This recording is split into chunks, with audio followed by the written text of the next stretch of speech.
अबटन से भइले जनमावा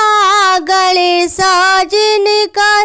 नमावा गणेश जिन कर नमावा नु हो सखी गौरा मैया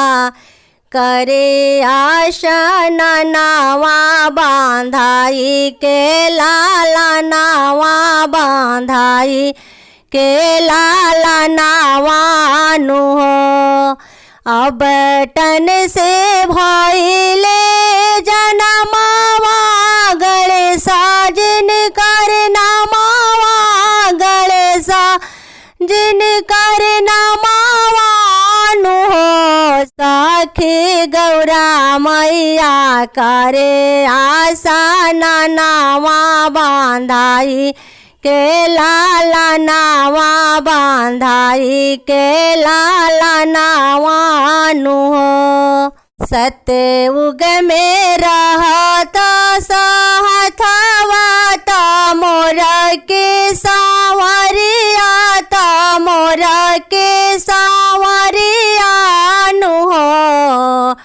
सखी माहेश्वर गणेश जी के नमावा सती के लाला नावा गौरी जी के लाला नावानु हो। सतयुग में भइले आठ हथवा तसेरा के सवरिया तसेरा के सवरिया नु हो सखी विनायक गणेश जी के नमावा तो गौरी के लाला नावा तो सती के लाला नावानु हो।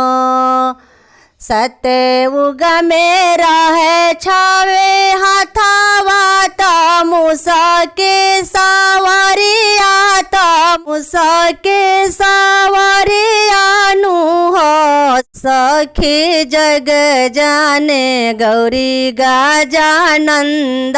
पार्वती के लाला नावा गौरा जी के लाला नावानु हो। गावे से माधु बेकले जुग में बाबा के गुण गानावा गणेश जी के गुण गानावानु हो करी है गणेश जी कृपा तो मिटी सब काल सावा तो मिटी सभी काल सावानु हो करी है गणेश जी कृपा तो मिटी सभी काल सावा तो मिटी सभी काल सावानु हो सखी गायब गणेश जी के गुण गानावा काले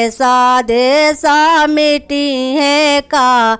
ले सा दे सा मिटी जाई है।